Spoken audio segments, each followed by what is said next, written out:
projenin ismi Gizli Kent ama bu metaforik bir anlamı var bunun. Aslında Melih'le ilk konuştuğumuz zaman Melih bana bir proje yapmamızı önerdi. Hatta birlikte çalışabileceğimizi söyledi ikimizin. Ben de o sırada da işte yine hep bahsedildiği gibi pandemi zamanı orada yapılamayacak. Herkes oraya uzak kalacak, sanatçılar vesaire. Aklıma şöyle bir şey geldi. Italo Calvino'nun bir kitabı vardır, Görünmez Kentler diye. O kitabın 6. bölümünde 95 ve 96. sayfalarda çok ilginç, yani yıllardır aklımdan çıkmayan bir metin vardı ve bu proje için onu hemen düşündüm. Şimdi Calvino'nun kitabında kısaca ilişkisini kuracak olursam projeyle Calvino'nun, Italo Calvino'nun, onun kitabında Marco Polo'dan bahseder.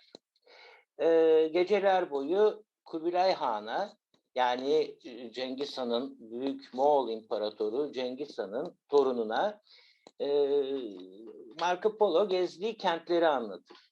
Kubilay Han ise bu kentlerin öykülerini dinlerken kendi fethettiği o büyük kentlerden daha büyük bir haz duymaya başlar.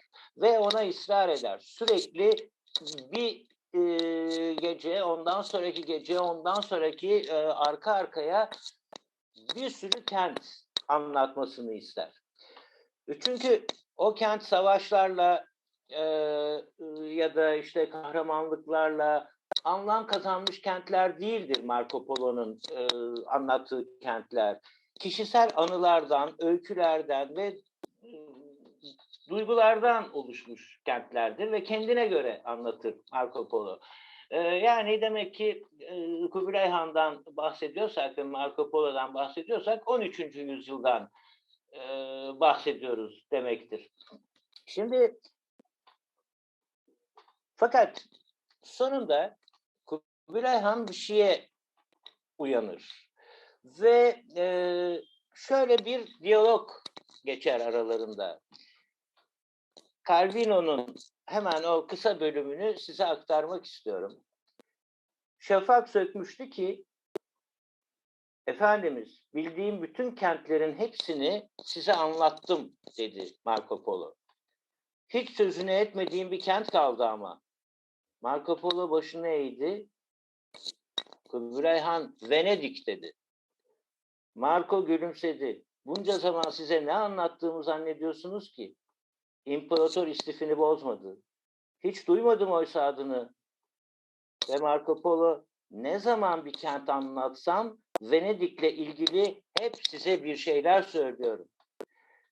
Sana başka kentleri sorduğumda onları anlatmanı isterim. Venedik sorduğumda da Venedik'i anlatmanı isterim.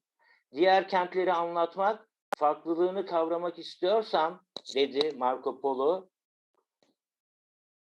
gizli bir kentten yola çıkmak zorundayım. Benim için bu gizli kent Venedik'tir. Yani bütün şehirlerin içine sızmış, gizlice sızmış bir Venedik vardır. Şimdi bu metin aklıma geldiği zaman Melih'le tekrar konuştum. Dedim ki projede yer alan sanatçılar Sinoplu olsun ama çok uzun süredir Sinop'ta yaşamıyor olsun.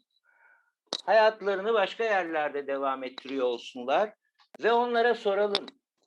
Kendi şehirlerini, o şehirlerdeki hayatlarını anlatırken oraya sızmış nasıl bir Sinop düşünebilirsiniz?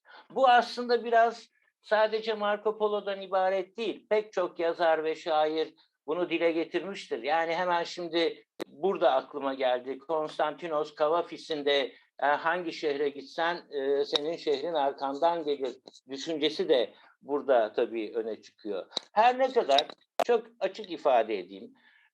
Ben böyle duyguları fazla yaşamamışsam da yani gittiğim yerde ya da gittiğim yere çok fazla kendi şehrim nedir onu da tam bilmiyorum.